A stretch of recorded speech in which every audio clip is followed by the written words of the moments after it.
It's the Music Stupid number 4. I'm enjoying this, pulling from my collection and just pulling based on this mood and this some random albums that I pick specifically for showcasing to you, but that I love and that have just brought a lot of enjoyment to me, musical enjoyment, despite the recording process or the mastering or the format.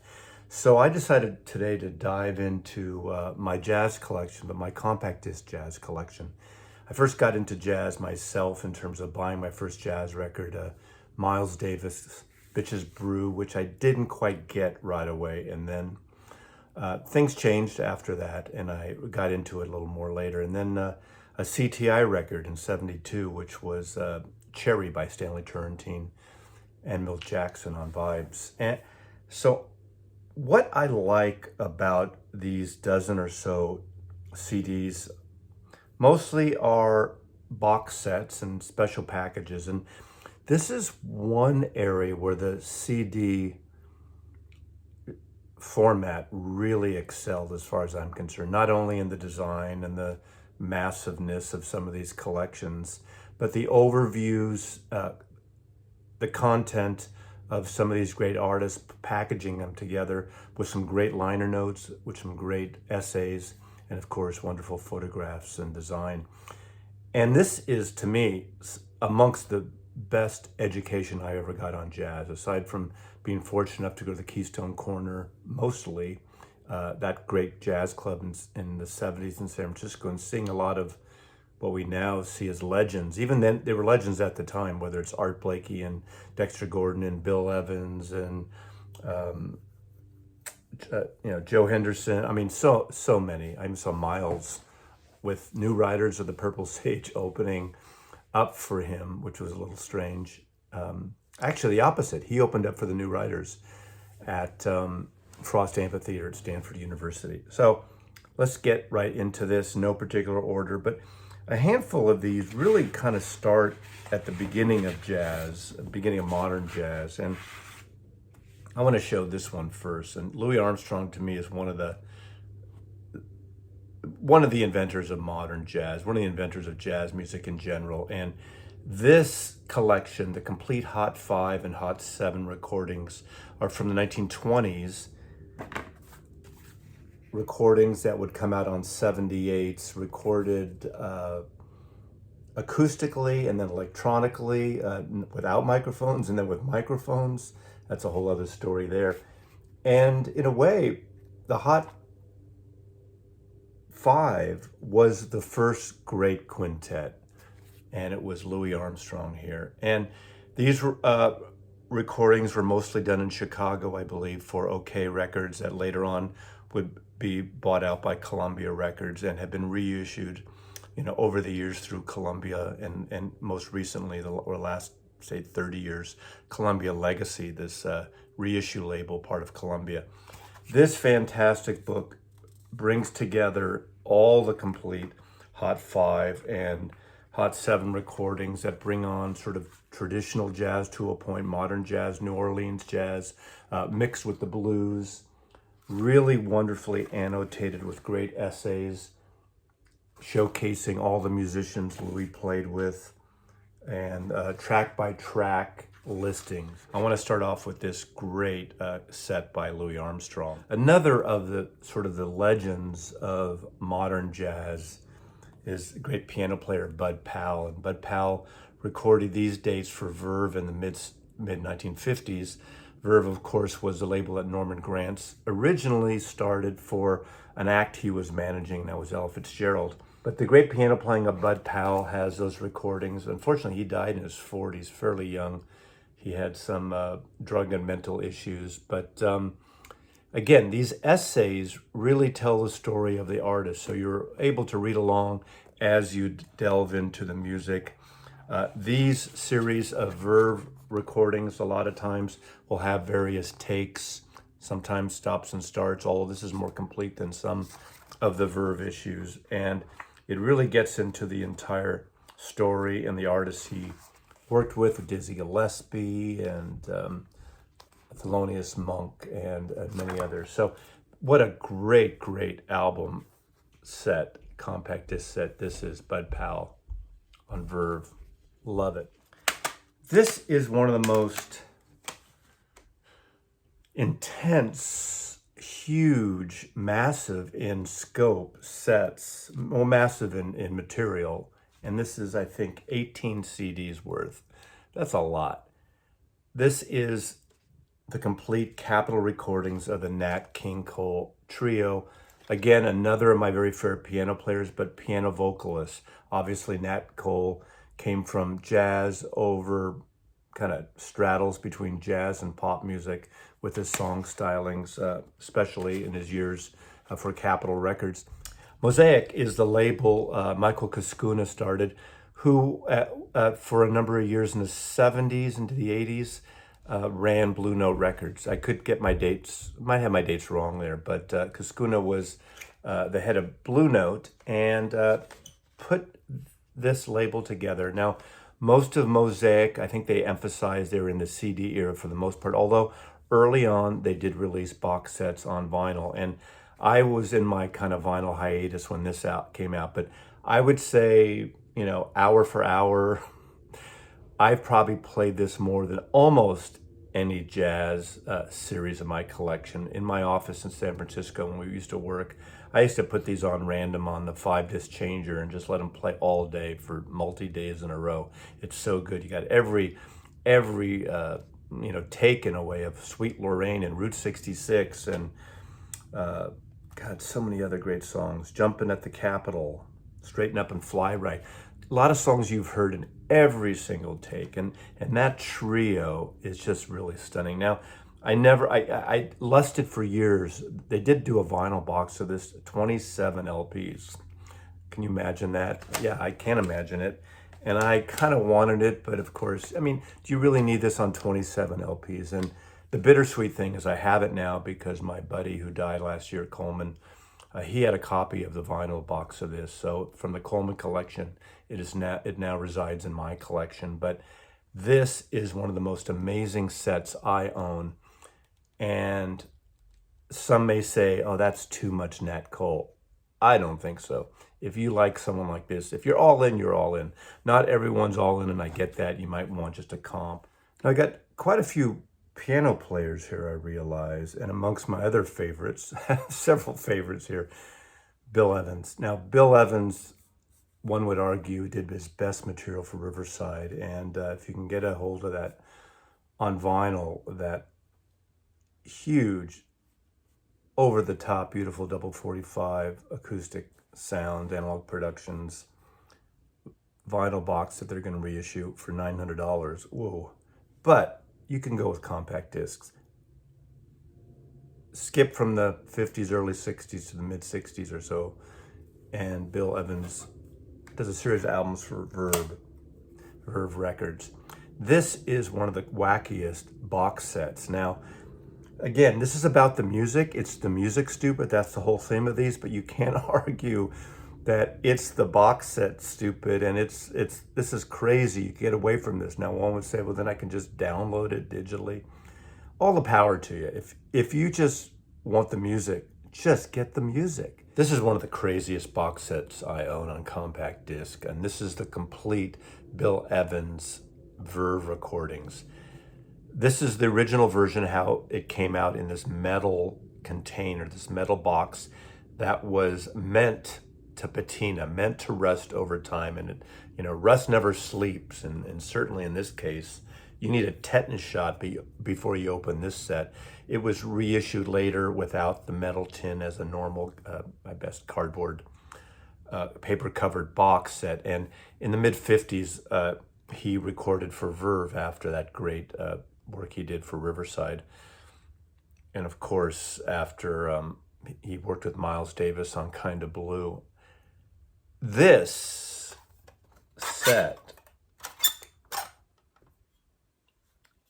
I mean, you basically, okay, look at this. Let's get this out of here. Let's get this away. I don't want to cut myself and start bleeding all over my camera and my CD collection. You get this lovely little compact disc size booklet that annotates the entire set, has the also his later bearded period where he gained a little weight and became less professorial style look. But talk about an amazing musician, and I was fortunate enough to see him twice in the 1970s. He just, I think, is an amazing sort of cerebral player, but a very melodic player. And again, in terms of album, this is the album style, but it fans out. One may feel that this is a difficult way to listen to music, to pull out music from your collection. And some would be right in that sense. But it's an amazing way to get, again, the music first, the background and the biography and the history second, in a way. It's always about the music first. And, you know, digital format, CD format, maybe a download might be the best way to hear an entire overview like this. It's just a amazing set. And again, Bill Evans, I keep saying these are amongst my favorite, but that's why I'm pulling them. So they all are favorites of mine. Now, in the early 1960s, there was a craze around the world, huge in America, the bossa nova craze, and it really sort of centered around the album Getz and Gilberto, with João Gilberto, Astrid Gilberto, Antonio Carlos Jobim, Stan Getz, all interchanged on various records, various segments. Luis Bonfa did something with Stan Getz.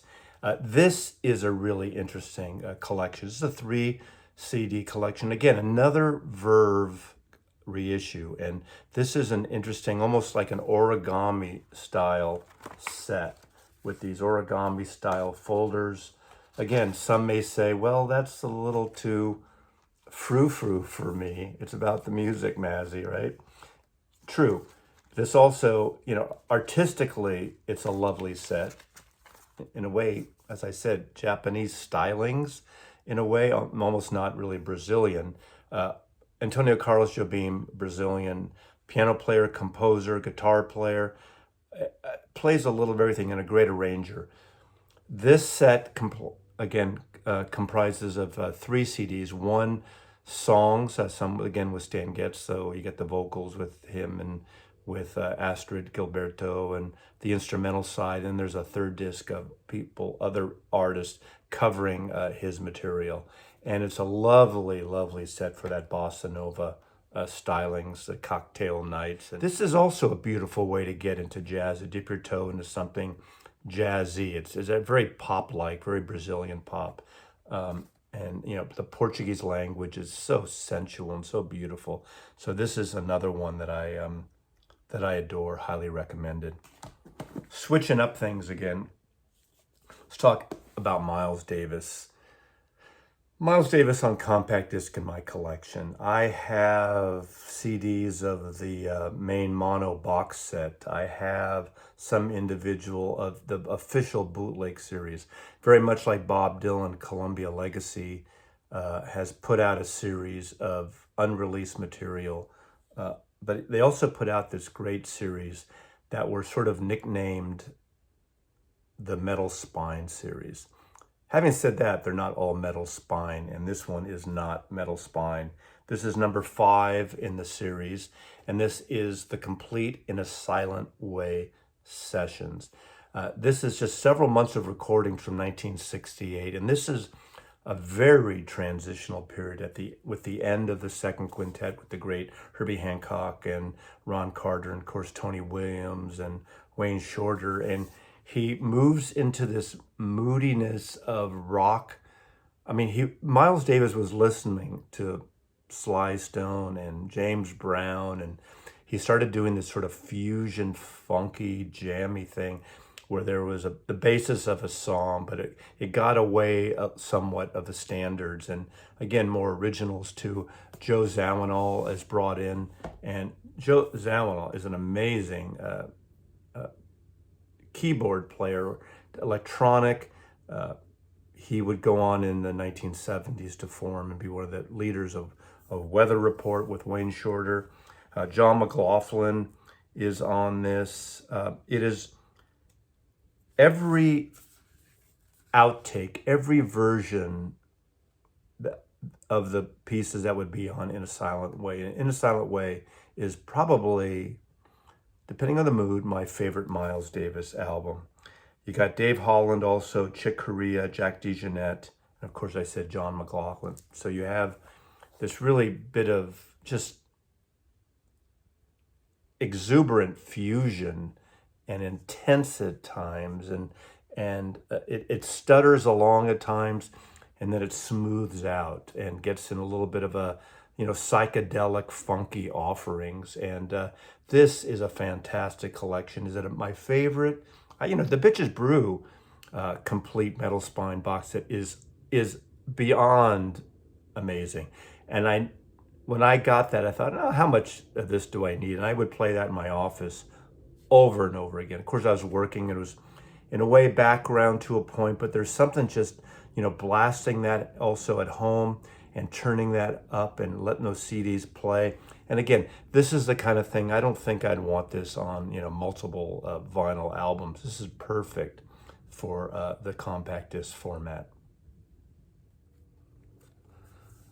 My favorite jazz artist of all time is Charlie Parker. I have a great box set I've showed here before. I'm not showing it today. I didn't want to pick the Savoy dial recordings from the 40s, but I wanted to show this set. This is his mid-50s into the late 50s Verve recordings, and this is the complete Verve master take. The master take is the chosen one, the one selected for the final album. This is not one of those collections that has every outtake and every version, but Charlie Parker, bebop Charlie Parker, one of the main inventors of modern jazz, of bebop, with Dizzy Gillespie and Bud Powell and Louis Armstrong earlier on. As I said, I think, I said this before, and I didn't invent this, but based on my knowledge of what I've learned about jazz over the years, the three main protagonists, or just founders, or just the originators of great modern jazz, or jazz music in general, Charlie Parker, Louis Armstrong, and Duke Ellington. That's it. Then it goes from there, and it, like an octopus, it goes in various directions. This is a fantastic set. Again, one of these great Verve out there box sets, master take. Again, this Verve was Norman Granz label. I said that many times. There's a series of albums that, look at this. It's a little bit of a crazy design, but beautiful, crazy design. I like these packages. Again, a wonderful annotated book, so you can really learn something. Again, these sets are an education just alone, visually, orally, and of course, it's the music, stupid. That's I keep coming back to. So the complete Verve master takes. There's some people, friends of mine even, who just aren't enamored with the Charlie Parker with Strings series, that orchestrated, lush overviews with him doing his great jazz solos and in some cases great standards of Gershwin and Cole Porter and Lerner, and added these extra strings. And some people feel it was the label and Norman Granz pushing him to do this commercial sound, but that's not the fact. Charlie Parker was a big fan of classical music, of Beethoven, of Bartok, of Brahms, and that was his conceptual creation to merge the orchestra with his jazz playing. And I remember when I first got a couple of those albums in the 1970s, I didn't quite get them as well, but now they are gorgeous, lush mashups of jazz and classical, and they're just really lovely pictures, musical pictures in a way. I saved that one, didn't I? Charlie Parker, great Charlie Parker. And again, Verve, the master takes. Love it. So as you can tell probably from my this showcase, I like a lot of older jazz as well as new jazz, and I realize I'm not showing any fusion here or any really out there, but I like that too at times. But there's a traditional side of me, but I like to push the boundaries too a little bit. And another group that goes in a whole different thing in terms of jazz is, let's call it Vocalese. I didn't invent that. That's what they are referred to, Vocalese. And that is the amazing trio of Lambert, Hendricks, and Ross. And they did a series of albums for Columbia in the late 50s, early 60s. And I was fortunate enough to see John Hendricks a number of times. He lived in San Francisco into the 70s and 80s and probably beyond, I assume. And he had a review called, was it The History of the Blues in North Beach, above, in the theater above where the Mabuhay Gardens was. That became the Fab Mab, the great punk club in North Beach on Broadway in San Francisco. And the History of the Blues, I believe it was, that he organized and performed in. And just seeing him take the history of blues and jazz and do it as like a theatrical review was just, again, another great education. I do have a lot of their albums you can find, the Columbia records especially, really inexpensive. Annie Ross, what a great vocalist. This trio was so amazing. Their vocals are just sublime. Usually a very small jazz, piano, bass, drums, background, and their three-part harmonies. In the 70s, the 80s, and 90s, they were sort of replicated in the modern pop jazz outfit. Manhattan Transfer basically did what they did with 4 people, what they did with 3 people. The hottest new group in jazz, downbeat. Hipsters, beatniks, pop jazz maybe, but the real deal. John Hendricks would also go on to write lyrics for several amazing songs, including in the 1970s album by Weather Report, Heavy Weather. Their biggest hit was called Birdland, a Joe Zawinul piece of music that was an amazing instrumental, very kind of pop jazz fusion instrumental that was played all over the radio.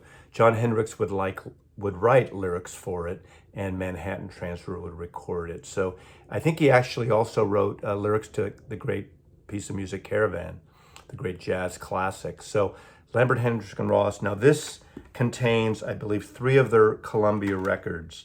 So you got the 3 Lambert, Hendricks, and Ross albums from Columbia packed on 2 CDs on this amazing package. So really great sounding record. Again, this is where Columbia legacy shined in the compact disc age.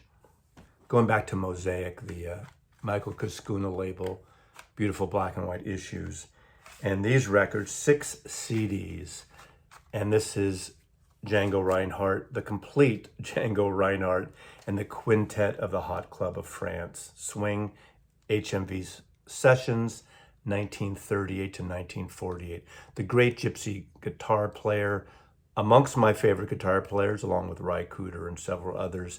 This guy, with his limited ability on his hand that he that was destroyed at at an age where he had to reinvent himself and relearn how to play the guitar. He plays with the great violinist Stefan Grappelli, who I would see in the 70s. I mean, he lived a lot longer than Django, and that great kind of gypsy, jazzy, violin, acoustic guitar sound that you know it when you hear it. This music is so beautiful and it's so amazing. And there are plenty of other, pick up some Django Reinhardt. I think everyone needs some Django Reinhardt in their collection. But these 6 CDs of the entire Hot Club of France is amongst my favorite as well. And it's about the music. This music is just it soars, and it's really beautiful music. I couldn't not talk about John Coltrane. I mean, he's one of the most amazing, and there's so many areas. I mean, I have vinyl, and I have CDs, and I have the Atlantic box, and this is the classic quartet, the complete Impulse studio recordings of that great classic quartet. Seems like Impulse, like Verve, was trying to do the metal thing here. Gotta watch yourself with this metal stuff. I'm sure there were warnings on it. But again, you have your folio style album. Some would say the Impulse years were his most important years, his most beautiful and his most innovative and his most just inventive years, obviously, with A Love Supreme and Crescent, and I mean the out there stuff he did, the Afro brass stuff. And during this period, a lot of this period early on, he had that great quartet of Elvin Jones on drum, Jimmy Garrison on bass, and McCoy Tyner on piano, the classic quintet. Chick Corea's Light as a Feather, an expanded edition. Again, the CD is a good format for this expanded edition. One of the earliest jazz records, again, 1972, 73. I got into Chick Corea because their first album, Return to Forever, on ECM Records, and then, of course, Light as a Feather on Polydor in this country, in America. I really like this because this is a fusion record, but it's not that as electronic as Miles was doing. It's not as just throbbing as John McLaughlin would do with Mahavishnu Orchestra, or the later versions of Return to Forever. But this mixes that Brazilian sound as well. So it's got this ethereal sound with the beautiful electric keyboards of Chick Corea. And I fell in love with Light as a Feather and the one prior to it. And part of it, you know, a lot of people maybe aren't as enamored with jazz vocals, but the inclusion here and the collaboration with Flora Purim and Airto, a married couple from Brazil, Airto percussionist, Flora Purim, an amazing vocalist, I'm doing my Portuguese there, that sings sometimes in Portuguese, mostly in English, with that great Brazilian accent. And the songs, the opening track, You're Everything, and of course, 500 Miles High, she does on here.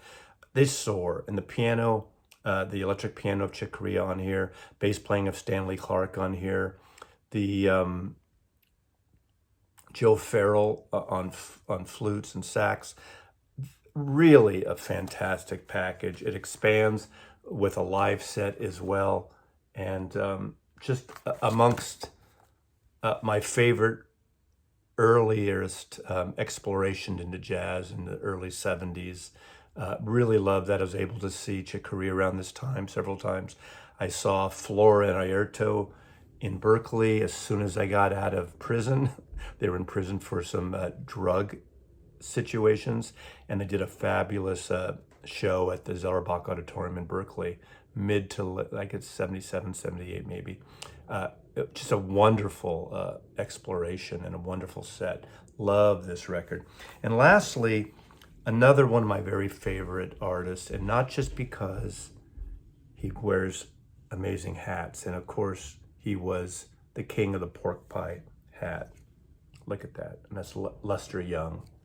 And this is the complete Lester Young sessions on Verve, and of course, another amazing Verve designed folio with hats everywhere. Hats, hats, hats. How can you go wrong with Lester Young and his great sax playing, his bebop playing? Prez was his name.